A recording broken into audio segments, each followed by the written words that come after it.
Hello students, here I am back with another video on HTML CSS3 which is the chapter 2 of your computer science book. So, আজি মই part 2 video লৈ আহিছো. আজিৰ এই ভিডিওত আমি বিভিন্ন ট্যাগৰ বিষয়ে পঢ়িম যে HTML ডকুমেন্টখনত আমি কি কি ট্যাগ ব্যৱহাৰ কৰিব পাৰো। সো এই ট্যাগৰ বিষয়ে মই এক্সপ্লেইন কৰিম আৰু তাৰ পিছত প্ৰ্যাকটিক্যালি মই তোমালোকক HTML ডকুমেন্টত হেবোৰ ইউজ কৰি মই ওয়েব পেজ জেনাৰেট কৰি দিম। Okay, so let's get started. So last video আমি কৰিছিলো যে HTML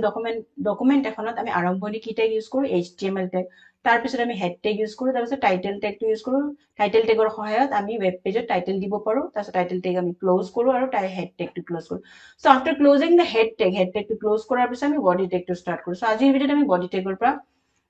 some so what is body tag? So body tag is the main tag in an HTML document or body element is the main element in an HTML document. Okay,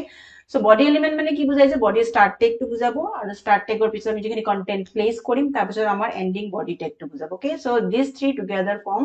the body element. So body tag to কি body tag is used to enclose all the content or information which we want to display in a web page, and that information can be in the form of text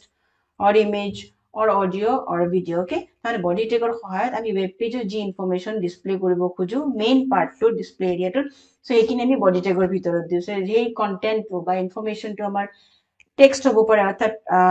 আখৰ হ'ব পাৰে one sentence বা one paragraph বা one page হয় না বা আমাৰ picture হ'ব পাৰে বা combination of picture text audio video সব হ'ব পাৰে হয় না so whatever information we want to display in a web page we place within the body tag. Okay, so it all our body tag are used to, and body tag we start after closing the head tag close corruption body tag to start karo. Okay, now the next topic is what are the various attributes we can use with the body tag. So body tag hoite ami ki attribute ব্যবহার করব পারো so এক নম্বর attribute আমি যেটো use করব পারো body tag এর সহায়ত হেতু হল text attribute. So text এর সহায়ত আমি web page display করা টেক্সটত আমি অর্থাৎ আখৰবোৰত আমি কালাৰ এপ্লাই কৰিব পাৰো. Okay, so how to use it? যে আমি body লিখিম less than লিখিলো body লিখিলো তাৰ পিছত এটা স্পেস দিম তাৰ পিছত টেক্সট লিখিম তাৰ পিছত ইকুৱেল টু তাৰ পিছত উইদিন ডাবল কোটেশনত আমি কালাৰৰ নামটো দিম যে কি কালাৰ আমি দিব খুজি. Okay, তাৰ পিছত আমি এৰো হেডটো দিম. Okay, so this is the way to place text attribute in a body tag. So number 1 attribute যেটো আমি body tag ৰ সৈতে আমি ইউজ কৰিব পাৰো হেতু হৈছে bg color. So bg color is one of the attributes. So with the bg color, with the help of bg color, we can specify background color of a web page. মানে web page যদি আমি backgroundত color দিব লাগে তেতিয়াহলে bg color ৰ সহায়ত আমি কৰিব পাৰো. এটো আমি কেনেকৈ টাইপ কৰিম যে body আমি টাইপ কৰিলো তাৰপিছত এটা স্পেস দিম তাৰপিছত bg color আমাৰ এটা শব্দ আমি এটো লিখিম তাৰপিছত ইকুৱেল টু দিম তাৰপিছত within double quotation আমি কালাৰৰ নামটো দিম. So this is the way to specify the background color of a text. Okay, now third attribute we can use with the body tag is background. So with the help of background attribute we can specify an image as a background of a web page. So মানে background attribute এর সহায়ত আমি যিকোনো একটা web pageত আমি image background হিচাপে দিব পাৰো apply কৰিব পাৰো. Okay, now how to use the background attribute যে আমি body লিখিম body টাইপ কৰিম তাৰপিছত এটা স্পেস দিম তাৰপিছত background টাইপ কৰিম তাৰপিছত ইকুৱেল টু দিম তাৰপিছত within double quotation আমি location of the image file to dim image file gote location to ami dim file with file naam to. Okay, so this is the way to specify the picture file name. Okay, so tar pisot ami ki attribute use koribo paro je ami margin specify kori dibo paro je web page ot amar web page er ekebare side or pra muror pra edge or pra amar kiman khini gap rakhi tar pisot amar text image ba video ba audio clip amar display hobo lage so etu kiba he space kini ki boli koa hoy margin boli koa. So margin আমি এটো specify কৰি দিব পাৰো so top margin আমি দিব পাৰো ওপৰৰ margin left margin আমি দিব পাৰো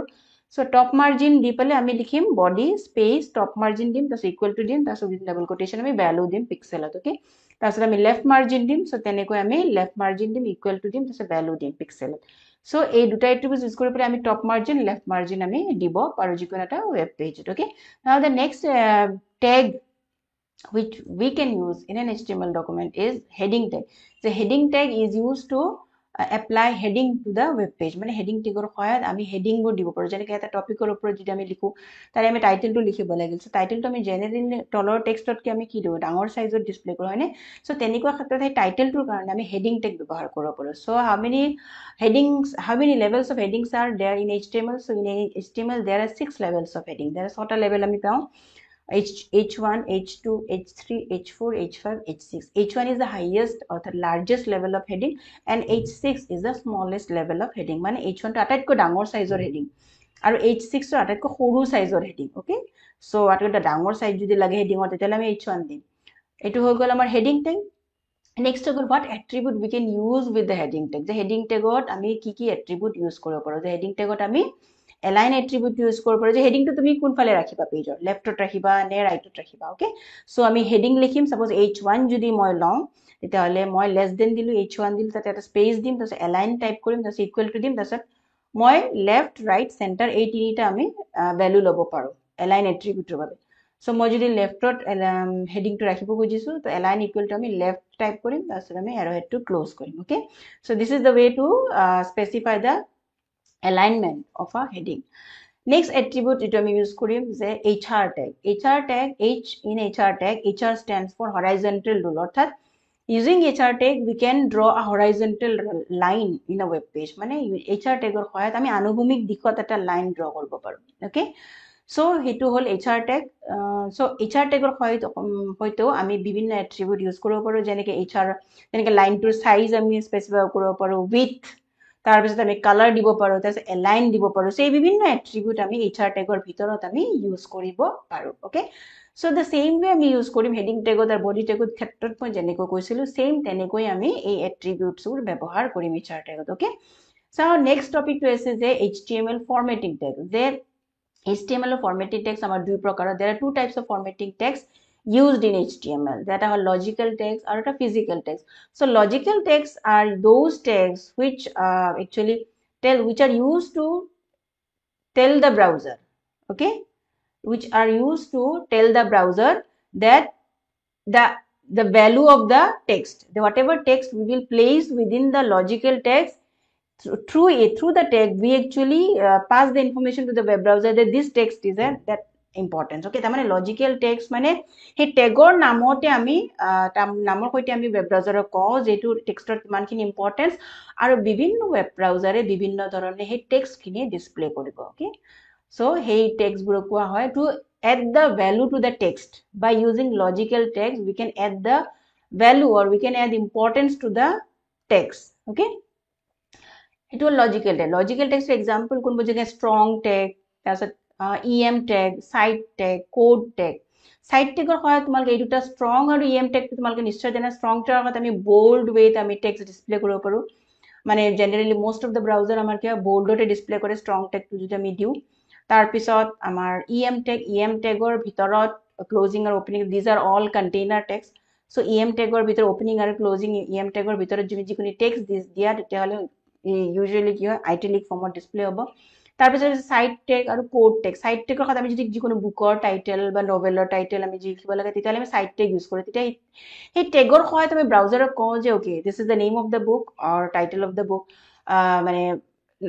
or title of the novel. So browser গম পায়. So in a specific way, on a special way কি কৰে এই টেক্সটখিনি ডিসপ্লে কৰে. ওকে, তাহলে লজিক্যাল টেগৰ সহায়ত এক প্ৰকাৰ আমি ক'ব পাৰো যে ওয়েব ব্ৰাউজাৰত আমি কওঁ যে এটোৰ ইম্পৰ্টেন্স আছে. সো দ্যাট ওয়ে সেই নামটোৰে আমাৰ কি হয় ওয়েব ব্ৰাউজাৰে সেই পাৰ্টিকুলাৰ টেক্সটখিনি এই ধৰণে ডিসপ্লে কৰে. যেনেকৈ কোড মই লিখিলো টাইপ কৰিলো code tag, opening tag, closing tag, this is also container tag. So code টেগটো ওপেন কৰিলো, তাৰপিছত কিবা কোড যদি ডিসপ্লে কৰিবলৈ কোডখিনি মই লিখিলো, তাৰপিছত কোড টেগটো মই ক্লোজ কৰিলো. এই গোটেইখিনি আমি কোড লিখিম বডি টেগৰ ভিতৰতে লিখিম. ওকে, সো এই কোড টেগৰ সহায়ত আমি ব্ৰাউজাৰে কলো যে দিস ইজ কোড. সো ব্ৰাউজাৰে গম পায় ওকে এইটো নৰ্মেল টেক্সট নহয়, এইটো কোড হয়. তেতিয়াহলে কি হয় এই টেক্সটখিনি এটা স্পেশাল ফন্টৰ ডিসপ্লে হয়. ওকে, সো একচুয়ালি হেতু ইয়াৰ সহায়ত আমি তেতিয়াহলে আমি ভালদৰে গম পালো যে লজিক্যাল টেক্সটবোৰ কি, ডেফিনেশন তোমালোকে নিশ্চয় গম পাইছে তেতিয়াহলে যে লজিক্যাল টেক্সট কি. আৰু ফিজিক্যাল টেক্সটৰ সহায়ত আমি কি কৰিব পাৰো টেক্সটৰ আমি ভিজুৱেল এপিয়াৰেন্সটো চেঞ্জ কৰিব পাৰো. ওকে, তাৰমানে যেনেকৈ আমি bold, B for bold, B tag, I tag, U tag এইবিলাকৰ সহায়ত আমি কি কৰো টেক্সটক আমি bold weight দিব পাৰো, I সহায়ত আমি italic দিব পাৰো. all these are container tags হয়নে. U for underline, specifying the underline. So all these are tags are example of physical tags. কারণ ইয়াৰ সহায়ত আমি কি কৰিব পাৰো HTML আমাৰ টেক্সটৰ ওপৰত কি হয় আমাৰ এপিয়াৰেন্সটো আমাৰ চেঞ্জ হয় হয়নে. সো এটো কি ডাইৰেক্টলি ওয়েব ব্ৰাউজাৰত কোৱা হয় যে B for mean bold, I means italicত কৰিব লাগে, U মানে আন্ডাৰলাইন দিব লাগে. সো ডাইৰেক্টলি ওয়েব ব্ৰাউজাৰে গম পাইছে এইটো ডিসপ্লে হয়. ওকে, সো এইটো হয় এই টেক্সটবোৰ কিহৰ example physical text. So next আৰু কিছুমান টেক্স আছে যেনেকৈ EM যেনেকৈ EM টেগটো গম পাইছা যে এমফেসাইজ টেগ ইটো আৰু এটা ফিজিক্যাল টেক্সৰ এক্সাম্পল যাৰ সহায়ত আমি কি কৰিব পাৰো এমফেসাইজ কৰিব পাৰো অৰ্থাৎ টেক্সটখিনি আমাৰ কি হয় আইটেলিকত ডিসপ্লে হ'ব EM টেগটো ফিজিক্যাল টেক্সৰ এক্সাম্পল যে EM টেগত যি টেক্সট আমি দিম এটো আইটেলিক ফৰ্মত ডিসপ্লে হ'ব যে এমফেসাইজ কৰিব লাগে অৰ্থাৎ ব্ৰাউজাৰে কোৱা হৈছে যে EM means emphasize so আইটেলিকত ডিসপ্লে হ'ব নেক্সট এটা ফিজিক্যাল টেগ আছে যেটো হল mark tag is used to highlight the text তাৰ মানে এইটো টেগ ইউজ কৰিলে এই ওপেনিং টেগ আৰু ক্লোজিং টেগৰ ভিতৰত আমি যিকোনো টেক্সট যদি ৰাখো তেতিয়া হলে পাৰ্টিকুলাৰ টেক্সট ওয়াৰ্ড বা সেন্টেন্স এগুলো আমাৰ হাইলাইট হ'ব অৰ্থাৎ এটা ব্যাকগ্ৰাউণ্ডত এটা ইয়েলো কালাৰ হ'ব by default okay so that is the use of mark tag তাৰ পিছত আহিব strike tag is used to draw a line cut through the text okay তাৰ মানে টেক্সটৰ ওপৰত এটা কাটি যোৱাকে এটা লাইন ড্ৰ কৰাৰ বাবে আমি স্ট্ৰাইক থ্ৰু ইউজ কৰিম okay so it will strike tag যেনেকৈ আমি প্ৰডাক্ট বোৰত পাও old price new price old price লিখি পেলে প্ৰাইসটো লিখিলে সপোজ ₹120 এনেকৈ ওল্ড প্ৰাইস লিখি এনেকৈ কাটি দিও হয়নে তলত লিখে নিউ প্ৰাইস যে ₹90 হ'ল সো এই যে টেক্সটৰ ওপৰত যেনেকৈ লাইন এটা যায় সো আমি এটো স্ট্ৰাইক টেগৰ সহায়ত কৰিব পাৰো HTML ওকে সো মোৰ যিখিনি মনত পৰিছে এইখিনি টেক্সট আছিল তোমালোকৰ এক্সপ্লেইন কৰিবলগীয়া তাৰপিছত এই টেক্সটখিনি মই প্ৰ্যাকটিক্যালি এটা নোটপ্যাডত দেখাই পেলে তোমালোকক ওয়েব পেজ জেনাৰেট কৰাটো দেখাম আৰু তাৰ পিছত মই সো আজি এই ভিডিওত আমাৰ HTML টো কমপ্লিট হ'ব তাৰপিছত নেক্সট ভিডিওত মই CSS টো কমপ্লিট কৰিম ওকে সো কোডিংখিনি লিখাৰ বাবে আমি টেক্সট এডিটৰটো ওপেন কৰো সো টেক্সট এডিটৰ আমি ইয়াতে নোটপ্যাড ব্যৱহাৰ কৰিম সো নোটপ্যাডটো ওপেন কৰি লও বলা সো মই নোটপ্যাড ওপেন কৰি লৈছো তোমালোকে দেখিবলৈ পাইছা এতিয়া আমি ইয়াতে কোডিংখিনি লিখিম সো সাপোজ মই এটা সাপোজ কি লিখিম কম্পিউটাৰ ডেফিনেশনটো ডিসপ্লে কৰিব খুজিছো এটা হেডিং দিম ওকে সো কি টাইম গুটেবোৰ টেক্সট ইউজ কৰিম সো সাপোজ মই এটা লিখিম যে স্টাৰ্টিং টেগটো আমাৰ কি HTML কৈছিলো তাৰ HTML লিখিলো তাৰ পিছত কি লিখিম কি টাইপ কৰিম হেড ওকে তাৰ পিছত আমি টাইটেলটো স্টাৰ্ট কৰিম মই যদি তোমালোকক অকনমানো দেখাই দিও তোমালোকৰ ইজি হৈ যাব হয়নে তো তোমালোকে এক প্ৰকাৰ মই এটা वेब पेज যদি মই জেনাৰেট কৰি দেখাই দিও তোমালোকে বাকিবোৰ वेब पेज তোমালোকে নিজে পাৰিবা হয়নে সো সিম্পল এটা वेब पेज জেনাৰেট কৰি মই দেখাই দিও সো টাইটেল লিখিলো সাপোজ মাই ফার্স্ট ওকে মই এটা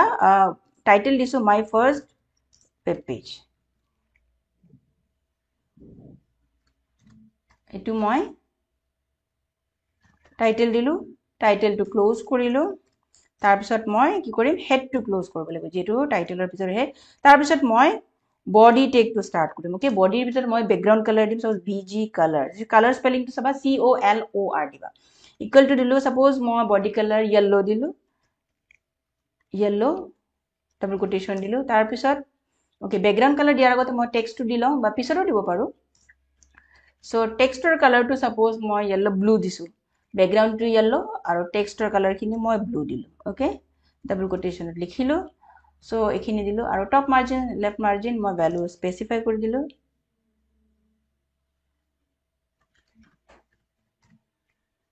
ইকুয়াল টু দিলে সাপোজ এটো ডাবল কোটেশন ভ্যালু তোমাৰ ডাবল কোটেশন দি দিলো হয় so suppose 20 okay so suppose top margin left margin equal to 30 okay so মই এৰো এটো দিলো এটা বডিৰ ভিতৰ মই কি ডিসপ্লে কৰিব বুজিছো মই কম্পিউটাৰ যে কম্পিউটাৰ ডেফিনেশনটো মই ডিসপ্লে কৰিব বুজিছো সো কম্পিউটাৰৰ সাইজটো মই ডাঙৰকৈ আহিব লাগিব সো কম্পিউটাৰ যদি সাইজটো ডাঙৰ আহিব মই হেডিং টেগ ইউজ কৰিম সাপোজ মই H1 টেগটো ইউজ কৰিম ওকে সো H1 দিলো তাৰ পিছত মই সাপোজ এইটো বাই ডিফল্ট কিয় তুমি যদি একো এট্ৰিবিউট ইউজ নকৰা সেন্টাৰত আহিব মই সাপোজ লেফটত ডিসপ্লে কৰিব বুজিছো তো মই কি কৰিম এলাইন লিখিলো ডাবল কোটেশনত মই লেফটটো লিখিম লেফটটো টাইপ কৰি ডাবল ক্লোজ কৰিলো এৰো হেডটো দিলো তাৰ পিছত মই লিখিম কম্পিউটাৰ সিম্পলি কম্পিউটাৰ লিখিবা ওকে তাৰ পিছত মই H1 টো ক্লোজ কৰি দিলো ওকে এতিয়া আমাৰ টাইটেল হৈ গল এতিয়া মই কম্পিউটাৰটো লিখিম কম্পিউটাৰ ডেফিনেশনটো লিখিম a computer is an electronic machine কি কো বেছি লিখিলো which accepts বেছি নিলিখো which accepts data from user and produces অকমান হেৰিকে লিখিছো শর্টকাট লিখিছো গুটেখিনি কমপ্লিট ডেফিনেশনটো মই লিখা নাই ইয়াতে and produces correct result okay এতিয়া সাপোজ তোমাৰ ইয়াতে লাইন ব্ৰেক কৰিব লাগে সাপোজ তুমি কম্পিউটাৰ ইজ এন ইলেক্ট্ৰনিক ডিভাইচৰ পিছত suppose which accepts data from user এইখিনি মোৰ তল মানে লাইন নাই বলে তো আমি কেনেকৈ লিখিম চ হুইচ একসেপ্টছৰ আগত আমি কি কৰিম বিআৰ টেগটো ইউজ কৰিম সব ওকে এটা কাম কৰো মই এইখিনি আকৌ সিম্পলি তোমাক ডিসপ্লে কৰি দেখাম আৰু তাৰ পিছত এই চেঞ্জটো মই দেখাম ওকে সো এইখিনি আমি ইউজ কৰিলো টাইপ কৰা হৈ গল এতিয়া আমি কি কৰিম বডি টেগটো ক্লোজ কৰিম ওকে বডি টেগটো ক্লোজ কৰিলো তাৰ পিছত ক্লোজ কৰিম html টো ক্লোজ টো গম পাইছে কেনেকৈ দিয়ে এটো ক্লোজ কৰিল ওকে তে অবলিক যেটো অবলিকটো আমি দিব লাগিব কি ফৰওয়াৰ্ড স্ল্যাশ টো দিব লাগিব সো এটো আমাৰ হৈ গল এতিয়া আমি কি কৰিম যে আমি ফাইলটো সেভ কৰিবলৈ ফাইলত গলো সেভ এজত গলো আমি ডেস্কটপত সেভ কৰিম মই কি দিলো m.htm বা html দিব পাৰা সেভ কৰি দিলো ডেস্কটপত মই ফাইল এটা আমি ডেস্কটপত এই ফাইলটো ওপেন কৰিম ব্ৰাউজাৰত ওপেন কৰিম ওকে সো মই এটো মিনিমাইজ কৰি মই থৈ দিলো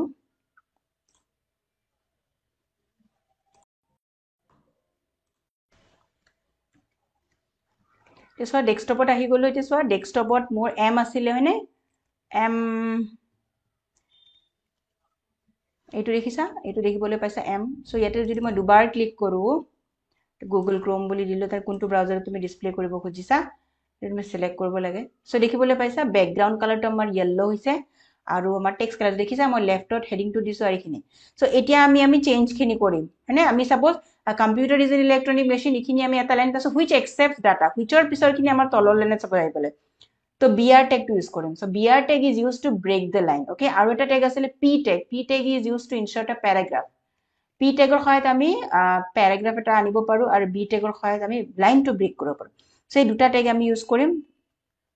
সো তাৰ কাৰণে আমি কি কৰিম আকৌ আমি নোটপ্যাডত যাব লাগিব সো নোটপ্যাডত গলো ইয়াতে চাবা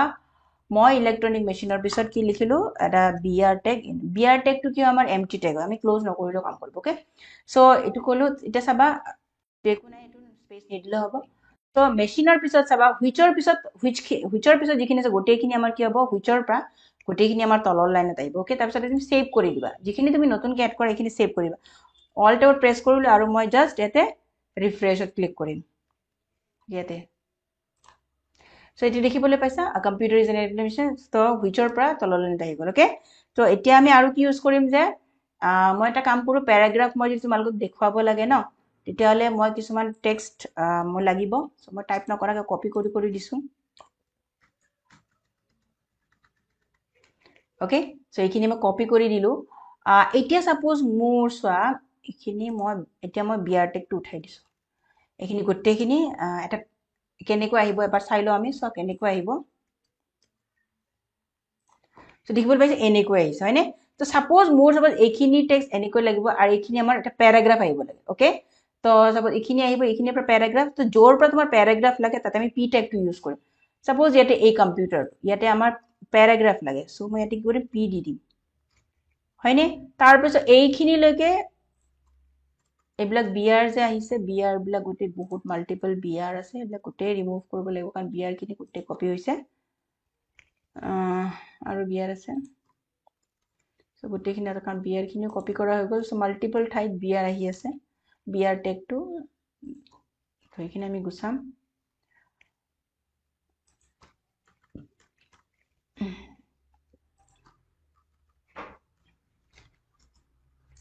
আৰু br ইয়াতে এটা আছে সো গোটেইখিনি br মই গুছাই লৈছো আৰু ইয়াতে এটা আছে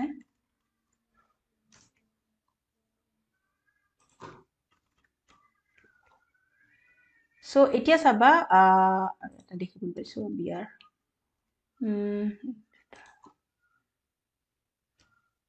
সো এতিয়া তোমালোকে দেখিছা এটা মই গোটেইখিনি ডিসপ্লে কৰিম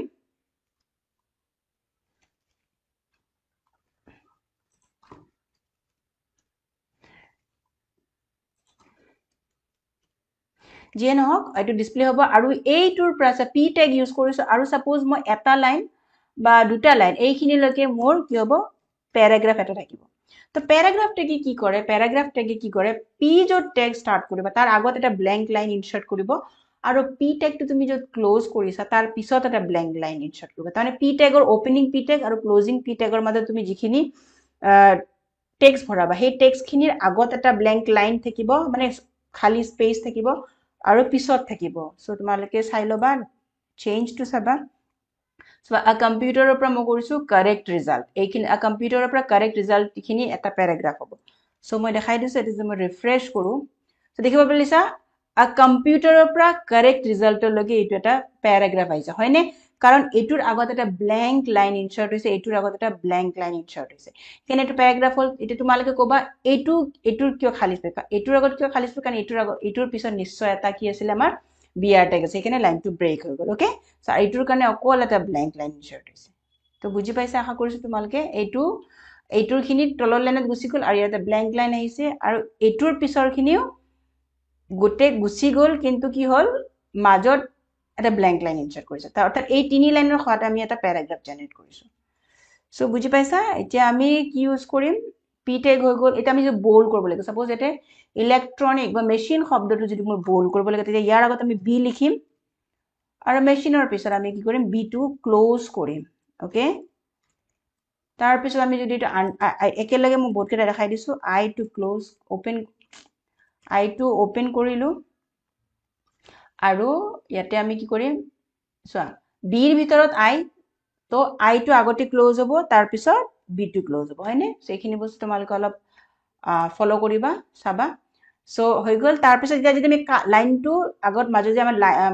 কাট থ্ৰু কৰিব লাগে যে কৈছো যে টেক্সটৰ ওপৰত যদি কিবা আহিব লাগে চাবা ইয়াতে মই স্ট্ৰাইক টেগটো ইউজ কৰিম স্ট্ৰাইক ওকে যে প্ৰডিউসেস কাৰেক্ট ৰিজাল্ট এইখিনি আমাৰ কি হ'ব এটা কাটি যাব মই নতুনকে সেন্টেন্স একো টাইপ কৰি তোমালোকক স্ট্ৰাইক টেগটো দেখুৱা নাই ইয়াৰে থকা ওয়াৰ্ডৰ ওপৰত মই এপ্লাই কৰি দেখাইছো যে প্ৰডিউসেস কাৰেক্ট ৰিজাল্ট এইখিনিৰ ওপৰত তেনেকে লাইন কাটা যাব তাৰ পিছত সাপোজ মই কম্পিউটাৰটো লিখা পিছত মোৰ এটা লাইন ড্ৰ কৰিব লাগে হা এইচআৰ টো ইউজ কৰিলো মই এইচআৰ টো সাপোজ কালাৰ মই দিলো লাইনৰ কালাৰটো মই দিলো গ্ৰীন সো এতিয়া আমি কি কৰিলো যে মেশিন শব্দটো মই বোল্ড আহিব লাগে আইটালিক আহিব লাগে আচ্ছা আন্ডাৰলাইন এটাও দিলো সো মেশিনৰ আগত মই ইউ দিলো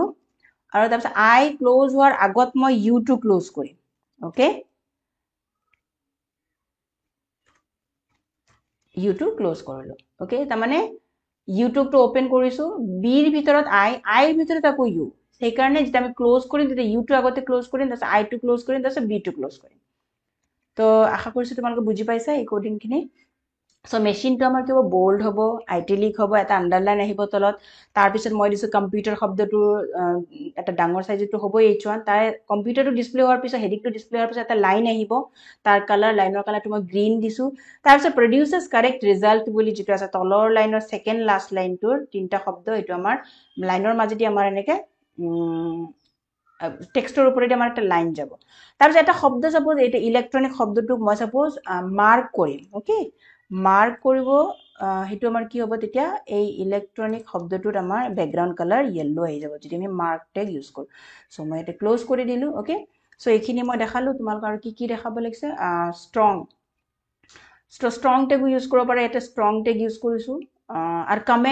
কমেন্ট ট্যাগ এটা আছে যে কমেন্ট ট্যাগৰ সহায়ত আমি কমেন্ট দিব পাৰো ওকে আৰু কমেন্টটো আমাৰ কি হয় ওয়েব ব্ৰাউজাৰত ডিসপ্লে নহব HTML ডকুমেন্টত ভৰা বা কোডিংত কিন্তু এটো ডিসপ্লে নহয় এটো ব্ৰাউজাৰে কি কৰে ইগনোৰ কৰে তেতিয়াহলে তোমালোকে ভাবিব পাৰে যে এটো কিয়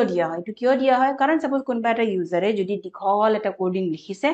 তেতিয়া তেওঁ কি হয় এই কমেন্ট ট্যাগৰ ভিতৰত থকা টেক্সট খিনি চাই পেলে গম পাব ওকে এই কোডিংটো কিহৰ ওপৰত দিয়া হৈছে সো তেনেকুৱা ধৰণৰ তথ্যবিলাক আমি কমেন্ট ট্যাগৰ ভিতৰত দিব পাৰো to let others know what the HTML document is about okay যে HTML document খন মই কিহৰ ওপৰত বনাইছো সেইবিলাক ইনফৰমেশন এটো দিয়াৰ কাৰণে আমি সেই ইনফৰমেশন দি আমি কমেন্ট টেগ ব্যৱহাৰ কৰিব পাৰো সো বুজি পাইছা তোমালোকে সো কমেন্ট টেগ সাপোজ মই এটা দিলো এটা কমেন্ট টেগ এটো ডিসপ্লে নহব ব্ৰাউজাৰত তোমালোকে চাবা সো এটো কমেন্ট টেগত এই কি হয় এই কিটো মোৰ কাম নকৰে সো এটো দেখিব নোৱাৰিম তোমালোকে বুকত পাইছা কমেন্ট টেগটো আমি কেনেকৈ দিও এনেকৈ আমি এক্সক্লেমেশন মাৰ্ক দিও তাৰপিছত দুটা এনেকৈ আমি হাইফেন দিও তাৰপিছত কমেন্টটো আমি টাইপ কৰো তাৰপিছত আকৌ দুটা হাইফেন দি পেলাই আমি এৰ হেডটো দিও okay this is the way to put the comment in an HTML document okay আৰু হেতু তুমি ডকুমেন্টখনতে থাকিব তোমাৰ ব্ৰাউজাৰত এটো ডিসপ্লে ওকে সো ইয়াতে আমি বিভিন্ন ইউজ কৰিছো টেক্সটবোৰ আই হোপ মই যিখিনি তোমালোকক এক্সপ্লেইন কৰিছো গোটেইবোৰ আমি ইউজ কৰিছো HR ইউজ কৰি দেখালো P tag U tag bold italic underline mark strike okay so এতিয়া আমি কি কৰিম ইয়াৰ ইফেক্টটো আমি চাম ওয়েব পেজত সো এটা যদি মই এইটো ৰিফ্ৰেছ কৰি দিওঁ তেতিয়া দেখিবলৈ পাইছা এই মেচিনটো সব বোল্ড হৈছে আন্ডাৰ আইটালিক হৈছে আন্ডাৰলাইন হৈছে তাৰ পিছত এইটো ইলেক্ট্ৰনিক শব্দটো মাৰ্ক কিয় হোৱা নাই কাৰণ বেকগ্ৰাউণ্ড কালাৰটো অলৰেডি য়েল্লো দিয়া এইটো বেকগ্ৰাউণ্ডত মোৰ য়েল্লোই আছে বুজি পাইছা তোমালোকে সো এটা যদি মই বিজি কালাৰটো যদি বেলেগ কৰি দিওঁ তেতিয়াহ'লে এইটো তোমালোকে গম পাবা আৰু এটা সব প্ৰডিউচাৰ্ছ কাৰেক্ট ৰিজাল্টৰ ওপৰতে লাইন এটা আহিছে দেখিবলৈ পাইছা আৰু ইয়াতে সব কম্পিউটাৰৰ তলত এটা লাইন হৈছে যিটোৰ কালাৰ সেউজীয়া ওকে এটা সাইজ আৰু উইডটো আমি স্পেসিফাই কৰি দিব পাৰো এইচআৰৰ সো এইখিনি আমি কৰি দিও সো সাপোজ মই সাইজ দিলো 50 তাৰপিছত উইডটো দিলো 50 ওকে সো এট্ৰিবিউটছখিনি দিব আৰু বিজি কালাৰটো মই চেঞ্জ কৰি দিও যাতে তোমালোকে মাৰ্ক ট্যাগৰ ইফেক্টটো দেখিবলৈ পাও ব্ল্যাক কৰি দিলো বেকগ্ৰাউণ্ড কালাৰটো ব্ল্যাক কৰি দিলো এটা আমি ইয়াৰ ইফেক্টটো চাম সেভ কৰি দিলো সেভ কৰিবা যি নতুন মডিফিকেশন কৰা HTML ডকুমেন্ট খানৰ তাতে সেভ কৰি যাবা ফাইলত গৈ সেভ ক্লিক কৰি যাবা বা কিবোৰ্ডৰ পৰা CTRL আৰু S প্ৰেছ কৰিবা তাৰ পিছত তুমি ওয়েব পেজটোত আহিবা আৰু ৰিফ্ৰেছ বাটনটো ক্লিক কৰিবা সো দেখিবলৈ পাইছে ইলেক্ট্ৰনিকটো আমাৰ কি হৈছে য়েল্লো আৰু সো এইটো লাইনৰ হৰাইজন্টেল লাইনৰ যেটো সাইজ আৰু উইডটো দিছিলো সো কিমান হৈ গৈছে কাৰণ ইয়াতে মই সাইজ আৰু উইডটো ইউজ কৰিছিলো ওকে সো গুটেখিনি হৈছে ইয়াতে সো স্ট্ৰাইক হৈছে ইয়াতে আমাৰ লাইনটো যেটো সেউজীয়া কালাৰ আমাৰ পাতল লাইন আছিল ন আৰু সেই লাইনৰ খাই যেটো সাইজ আৰু উইডটো দিছো সো সৰু হৈ গল বুজি পাইছা সো এটা যদি মই সাইজ আৰু উইডটো গুছাই দিও চাবা সাইজ আৰু উইডটো আমি কমাই দিব লাগিব তেতিয়া আমাৰ ঠিক হৈ যাব সো সাইজ আৰু উইডটো যদি মই কমাই দিও বা গুছাই দিলো HR colour equal to green দি পেলাই মই যদি ব্ল্যাক দি দিও তেতিয়া হোৱাইট দি দিও তেতিয়া আমাৰ হাইলাইট হ'ব হয়নে তো মই এটা সেভ কৰি দিলো তাৰপিছত মই ওয়েব পেজত গলো আৰু এটা ৰিফ্ৰেছ বাটনত মই ক্লিক কৰিছো দেখিবলৈ পাইছা মই লাইনৰ কালাৰটো হোৱাইট কৰি দিলো সো এতিয়া আমাৰ এটা ডিসপ্লে হৈছে ভালদৰে হয়নে ডিসপ্লে হৈছে মানে ডিসপ্লে হৈছিল আগতে কিন্তু আমাৰ ভালকৈ ক্লিয়াৰলি আমি দেখিবলৈ পাইছো সো আশা কৰিছো মই আজিৰ এই ভিডিও যিখিনি টপিক এক্সপ্লেইন কৰিছো ট্যাগৰ বিষয়ে তোমালোকে সকলোৱে বুজি পাইছা যদি কিবা সুধিব লগিয়া আছে বা বুজি পোৱা নাই বা কোৱেশ্চন আছে তোমালোকৰ তেতিয়ালে মোক কমেন্ট সেকশনত সুধিবা ওকে সো পৰৱৰ্তী ভিডিওত আমি CSS ৰ বিষয়ে আলোচনা কৰিম আৰু CSS ৰ হৈতে আমাৰ এই চ্যাপ্টাৰটো শেষ হ'ব সো লগ পাম পৰৱৰ্তী ভিডিওত থ্যাংক ইউ